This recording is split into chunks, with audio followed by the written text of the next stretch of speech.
Welcome back. मैं हूं आपका दोस्त Vipan and today we going to start हमारे 21 मार्च के इम्पोर्टेंट करंट अफेयर। कोई भी आपको डाउट लगा तो कमेंट बॉक्स में पूछ सकते हो। हमारी कल की और परसों की वीडियो नहीं आ पाई थी 19 और 20 की, और यहाँ पर हम कंप्लीट करेंगे। सो वीडियो में अंत तक बने रहना। कुछ अच्छा लगे तो अप्रिशिएट कर सकते हो, मीन्स कि कमेंट बॉक्स में, और लाइक कर सकते हो। अगर आपको पीपीटी चाहिए, पीडीएफ चाहिए, तो एसबीएम ट्यूटर्स टेलीग्राम पर आपको चैनल मिल जाएगा। ओके जी। सो अगर चैनल नहीं मिलता देन डिस्क्रिप्शन बॉक्स में लिंक मिल जाएगा। सो करते हैं यहाँ पर स्टार्ट। वो बिकम दी नेपाल के थर्ड वाइस प्रेसिडेंट। क्वेश्चन इतना इंपॉर्टेंट नहीं है, लेकिन आपको पता होना चाहिए इंडिया के वाइस प्रेसिडेंट कौन है भाई, प्लीज़ बताइए। वाइस प्रेसिडेंट ऑफ इंडिया जो कि होते हैं हमारे चेयरमैन ऑफ राज्यसभा। ओके, सो इनका नेम बताना। नेक्स्ट, अब देखो, जहाँ पर पुष्प कमल दहल प्रचंडा जी जहाँ के क्या हैं पीएम। नेपाल के राम श्याम प्रसाद यादव जो कि बन चुके हैं वाइस प्रेसिडेंट। नेक्स्ट, रामचंद्रा पौदल जो कि बन चुके हैं प्रेसिडेंट, जिन्होंने रिप्लेस किया था विद्या देवी भंडारी को। अब देखिए, यहाँ पर जनता समाजवादी पार्टी से बिलोंग करते हैं और थर्ड वाइस प्रेसिडेंट बन चुके हैं नेपाल के। Then capital Kathmandu, PM Pushpa Kamal Dahal Prachanda ji, currency Nepali rupees, president Ramchandra Paudel. Okay, अब करते हैं कुछ static fact about the Nepal, जो कि बाउंड्री शेयर करता है विद इंडिया एंड साथ ही में एक लैंडलॉक्ड कंट्री है। अगर देखें, यहाँ पर है उत्तराखंड, यहाँ पर यूपी, एंड यहाँ पर बिहार, एंड यहाँ पर वेस्ट बंगाल, जो कि हमारी बाउंड्री शेयर करते हैं विद द नेपाल। ये रहा ड्रेनिंग सिस्टम, जहाँ पर 3 रिवर सिस्टम है जो कि जाकर गंगा में मीट करते हैं। कौन कौन से देखिए, Gogri and Mahakal river system. Next, Gandaki, जिसको हम नारायणी रिवर सिस्टम के नाम से जानते हैं। एंड लास्ट में कोशी रिवर सिस्टम, और कोशी को एज मानते हैं हम सोर ऑफ बिहार। इसको भी ध्यान में रखियो, Kosi is known as the sorrow of Bihar. सो एक सिंपल क्वेश्चन आपसे पूछ लेते हैं, सोरो ऑफ बंगाल किसे कहते हैं? सो बताना प्लीज कमेंट बॉक्स में। नेक्स्ट, अब देखो नेपाल के static fact. Kathmandu capital, Nepali rupees, PM Prachanda ji, landlocked country है। देन इंडो गैंगटिक प्लेन में एंड साथ ही में हिमालयस में पड़ती है। अगर देखें, वर्ल्ड की सबसे ऊंची पीक जो कि ऑन दी नेपाल एंड जो चाइना की बाउंड्री पर है, तिब्बत की बाउंड्री पर है, उसका नेम क्या है? बोलिए, सभी को पता होगा यार, तो बताना। Mount Everest. देन पार्लियामेंट कौन सी है? यहाँ पर संघीय संसदन की पार्लियामेंट का नेम है, जैसे कि इंडिया की है हमारी बाई कैमरल, उसी तरह की यहाँ पर है, मीन्स की लोकसभा एंड राज्यसभा। काला पानी नाम का डिस्प्यूटेड एरिया है बिटवीन दी इंडिया और नेपाल के बीच में। सूर्य किरण नाम की एक्सरसाइज करते हैं, जो कि 2022 में हुई थी हिंदी शिलयादी नेपाल में। ओके जी। देन लुम्बिनी जो हमारी कहाँ पर पड़ते हैं? नेपाल में, जो कि बर्थ प्लेस है हमारे बुद्धा जी की, महात्मा बुद्ध की। देन सप्तकोशी जो हाई डैम न्यूज़ में था प्रोजेक्ट, सो ये कहाँ पर है? हिंदी नेपाल। देन यहाँ पर देखिए 25 मेगावोट के बेली V1, 25 मेगावोट लो मोदली हमारा Cola hydro electrical power project, ये भी कहाँ पर है? हिंदी नेपाल। देन बिपिन बेल जो अभी हाल ही में वहाँ पर एक टेम्पल है, मुक्तिनाथ टेम्पल, वहाँ पर हमारे बिपिन रावत जो हमारे फर्स्ट CDS थे, चीफ ऑफ डिफेंस स्टाफ, उनको ऑनर करते हुए एक बेल का नेम रखा गया था, Muktinath temple in the Nepal. Then कुछ ऑर्गेनाइजेशन में ये पार्टिसिपेट करता है भी, बिम्स्टेक, सार्क एंड बिबिन। देखिए, बिम्स्टेक में हमारी यहाँ पर आपको दिखाई देंगी 7 countries, Bangladesh, Bhutan, India, Myanmar, Nepal, Sri Lanka, Thailand. Capital Dhaka में है, 1997 में बनाई गई थी। सो इसकी फुल फॉर्म इंपॉर्टेंट है, पूछ सकते हैं भाई, bay of Bengal initiative for the multi sector technical and economical cooperation. Then SAARC, South Asia association for the regional cooperation, जो हम पर 8 मेंबर पार्टिसिपेट करते हैं, जहाँ पर पाकिस्तान भी इसका मेंबर है। दैट्स वाई ये ग्रुप अभी पूरी तरह वर्किंग में नहीं है, इसकी जो फंक्शनिंग है पूरी तरह खत्म हो चुकी है, क्योंकि इंडिया और पाकिस्तान के रिलेशन अच्छे नहीं हैं। दैट्स वाई 1985 में जो बनाया गया था, काठमांडू नेपाल में इसके क्या है? हेडक्वार्टर्स हैं। सो इंपॉर्टेंट है, अभी ध्यान में रखिए इसको। देन इसकी फुल फॉर्म इंपॉर्टेंट है, एंड साथ ही में कंट्रीज आप ध्यान में रख सकते हो तो अच्छी बात है, नहीं तो फिर एक बार रिवाइज कर लेना, कभी ना कभी अपने आप फिट हो जाएगा आपके दिमाग में। देन बिबिन, ये क्या है? एक हमारी यहाँ पर 4 कंट्रीज हैं, बांग्लादेश, भूटान, इंडिया, नेपाल। ये एक साउथ एशिया का ग्रोथ कोऑर्डिनेटर है, मीन्स के इकोनॉमी को बूस्ट करने के लिए, पैसेंजर की अच्छे से ट्रांसपोर्टेशन के लिए यहाँ पर हमारी रोड्स बनाएंगे, ठीक है। कार्गो व्हीकल्स को अच्छे से ट्रांसफ़र होने के लिए कुछ इक्विपमेंट प्रोवाइड करेंगे। सो इसके लिए आने वाले टाइम में इसका काम स्टार्ट होगा, अभी यही वर्किंग में नहीं है, सो फिर भी आपके लिए इम्पोर्टेंट है। अब चलते हैं भाई यहाँ पर ग्लोबल रिसाइकलिंग डे, जो कि हमने सेलिब्रेट किया कब बताइए, जो हमने किया ऑन दी 18 मार्च को। अब देख लेते हैं कुछ और डेज जो कि हमारे साथ में, जो हमारा ग्लोबल रिसाइकलिंग डे है, नेम से आपको पता चल रहा है, रिसाइकलिंग को प्रमोट करने के लिए क्रिएटिव इनोवेशन इसकी क्या थी थीम। देन 18 मार्च को ही हमने सेलिब्रेट किया था ordinance factory day. Ordnance factory क्या है, जो हमारे इंडिया के लिए डिफेंस के इक्विपमेंट बनाती है, जो फर्स्टली स्टार्ट हुई थी 1801 में under the British rule. So उसको कोमेमोरेट करते हुए 18 मार्च को हम as a ordnance factory day के रूप में जानते हैं। 20 मार्च को इंटरनेशनल डे ऑफ हैप्पीनेस हम सेलिब्रेट करते हैं। थीम क्या है, be mindful, be grateful, be kind. और देखें तो वर्ल्ड की सबसे जो हैप्पीएस्ट कंट्री कौन है, फिनलैंड। 20 जो मार्च को हम वर्ल्ड स्पैरो डे के रूप में जानते हैं। थीम क्या है, one I love sparrows.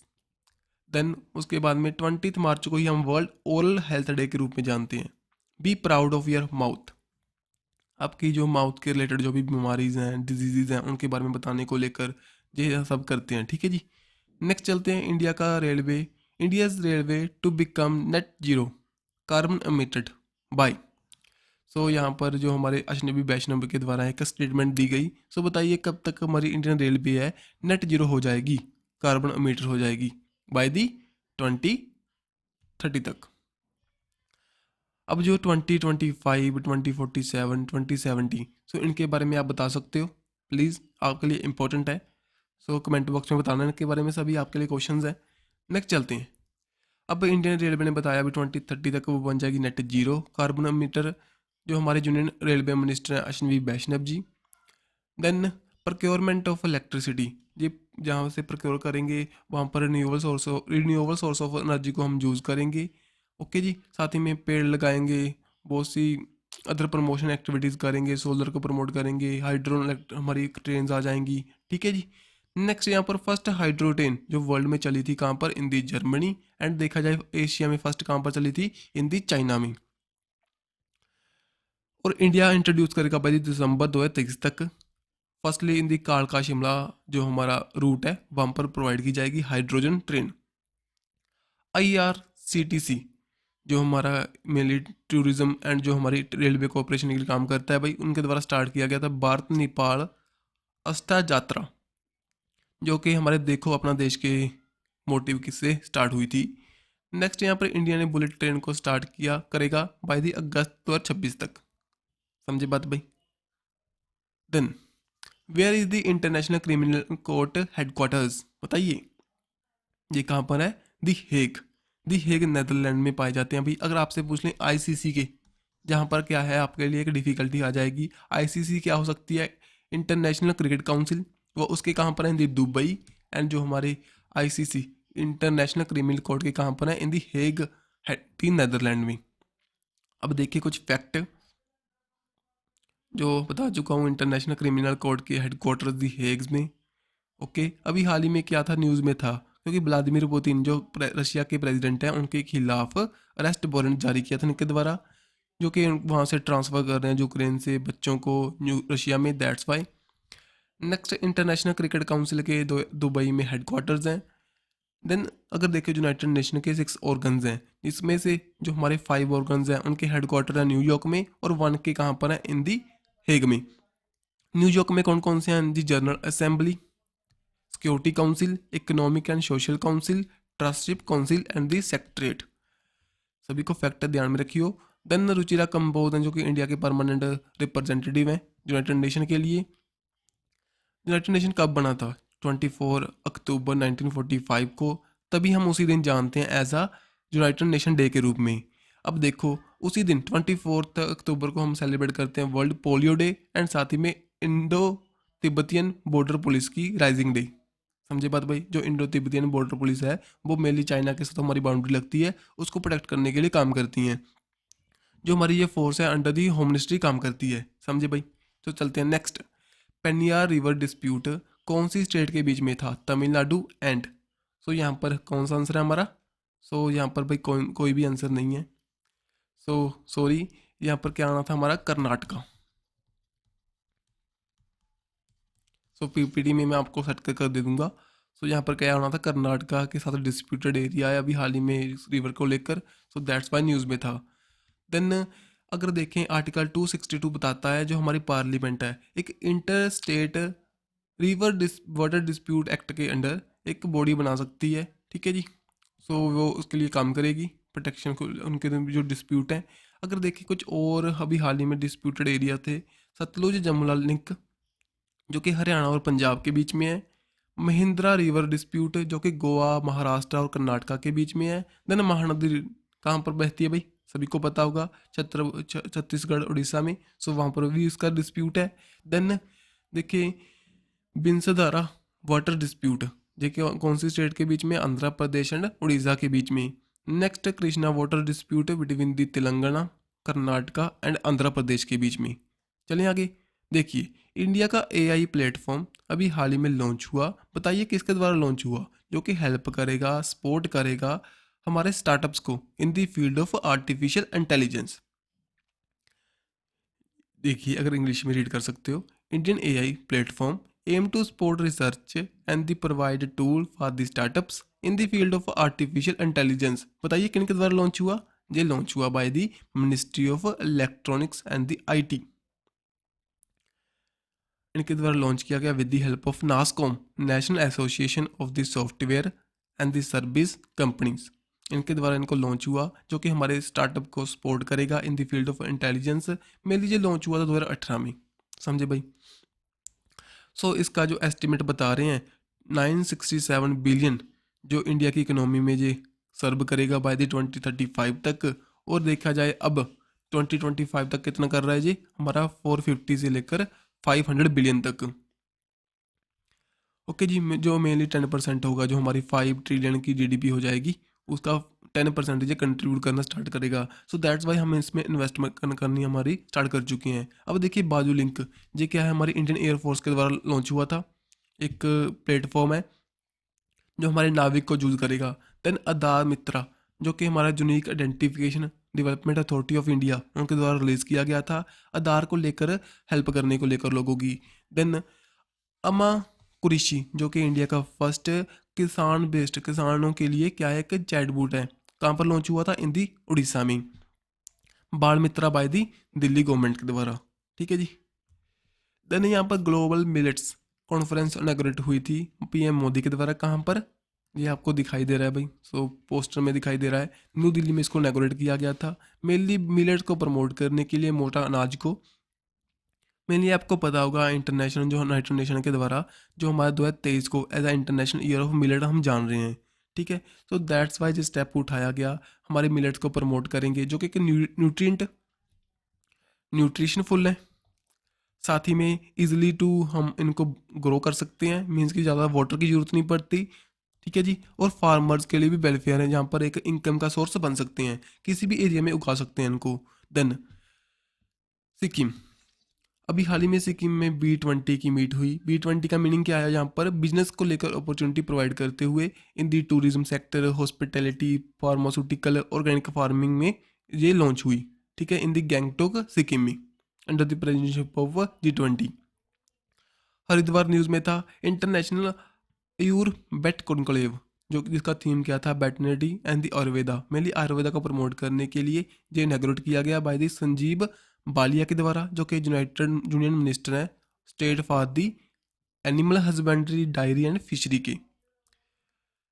Then SCO 2023 का कहाँ पर होगा? इंडिया में। एंड साथ में G20 कहाँ पर होगा? इन दी इंडिया में। समझे बात भाई।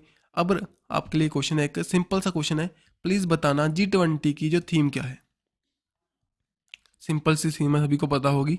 देन चलते हैं, इंडियन प्लेस जो टाइमलाइन लिस्ट आई थी अभी हाल ही में, उसमें वर्ल्ड की ग्रेटेस्ट प्लेस थी जो 50, उसमें से कौन सी हमारी इंडिया की प्लेस रही? तो जहाँ पर 2 प्लेस इंडिया की सिलेक्ट हुई, कौन कौन सी? लद्दाख एंड मयूरभंज। मयूरभंज कहाँ पर है? इन दी उड़ीसा में। देन जिल हो चुकी हैं भाई, जो इनकी इंडेंजर टाइगर को लेकर एंड साथ ही में हिस्टोरिक टेम्पल्स को लेकर इनको जो सिलेक्ट किया गया। देन अहमदाबाद एंड केरला, ये 2022 में इनको सेलेक्ट किया गया था। देन हुबली दरबार ये भी न्यूज़ में थे, जो कि ट्विन सिटीज़ हैं। कहाँ पर है? इन दी कर्नाटका। जो कि जो हमारा एक 12 जनवरी को हमने सेलिब्रेट किया था national youth day on the birth anniversary of Swami Vivekananda, समझे भाई। सो उस दिन हमने जो एक फेस्टिवल जहाँ पर किया था इन दी हुबली दरबार में, जिसकी थीम क्या थी? विकासित युवा विकासित भारत। नेक्स्ट हैदराबाद एंड मुंबई को ट्री सिटी का सिलेक्ट किया गया था पहले 2022 में। वाराणसी एंड डिब्रूगढ़ ये न्यूज़ में थी, बताइए कि यहाँ पर है? वाराणसी इन दी यूपी एंड डिब्रूगढ़ इन दी असम, इनके बीच में चला था लॉन्गेस्ट रिवर क्रूज, जो कि उसका नेम क्या है? गंगा बिलास। नेक्स्ट भाई, ग्राइसेन एंड देहरादून जी क्या हैं? दोनों सिटीज़ हैं जो कि कैपिटल हैं किसकी? उत्तराखंड की। एक तो समर कैपिटल, ये रही समर कैपिटल, ये कौन सी है? Winter capital. Then global terrorism index अभी हाल ही में रिलीज हुआ, उसमें इंडिया की रैंक बताओ। सो इंडिया की रैंक यहाँ पर कितनी है? 13th रैंक है। इंपॉर्टेंट है भाई, इसको ध्यान में रखियो। अभी 10th जो ग्लोबल टेररिज्म रिपोर्ट आई थी उसमें इंडिया की रैंक है 13th, और वर्ल्ड में टॉप पर कौन सा है? अफगानिस्तान। देन सिपरी की अभी हाल ही में रिपोर्ट आई थी, उनमें बताया इंडिया क्या है? टॉप इम्पोर्टर है जो हमारे आर्म्स का, डिफेंस इक्विपमेंट का, जो कि रशिया से हम सबसे ज़्यादा क्या करते हैं? इंपोर्ट करते हैं। Then global fire power index release हुआ था, इंडिया 4th रैंक पर है, टॉप पर यूएसए। हेनली पासपोर्ट इंडेक्स जो कि ईयर में 2 बार ही आएगा भाई, यहाँ पर 85th रैंक पर इंडिया, और जापान रहा था टॉप पर। देन वर्ल्ड एयर क्वालिटी जो रिपोर्ट आई थी IQ एयर की, तो यहाँ पर इंडिया ने रैंक किया था 8th नंबर पर। छड जो कि 1st नंबर पर है एयर क्वालिटी को लेकर, जो बकवास एयर क्वालिटी है वहाँ पर। देन इलेक्ट्रोल डेमोक्रेसी इंडेक्स जो 2023 का रिलीज हुआ, India at the 108th rank, and देखा जाए डेनमार्क एट दी टॉप। सो आज की वीडियो जो तक कंप्लीट है भाई। वीडियो में आपको अप्रोक्स 50 क्वेश्चन मिले होंगे जो कि हमारे एग्जाम के पर्सपेक्टिव से इंपॉर्टेंट है। सो मुझे लगता है अभी इतने टाइम में आपको 50 क्वेश्चन कर रहे हो, देन अच्छी बात है। सो प्लीज़ वीडियो को लाइक करना और थोड़ा सा दोस्तों के साथ शेयर करना, ताकि जो मोटिवेशन मिले, अच्छा कंटेंट रेगुलरली मैं आपको यहाँ पर प्रोवाइड करवाता रहूँ। आपने देखा होगा वीडियो के बीच में मैं कभी नहीं बोलता भी लाइक करो शेयर करो, थोड़ा सा प्लीज़ अपने आप करना यार, ताकि जो मोटिवेशन मिले। मेनली इंपॉर्टेंट क्या है? मोटिवेशन। थोड़ा सा इंटरेस्ट बनेगा, अभी आप देख रहे हो, देन अच्छा कंटेंट लाने में आसानी होती है। सो मिलेंगे नेक्स्ट वीडियो के साथ। Don't forget to subscribe and like our video. Bye bye.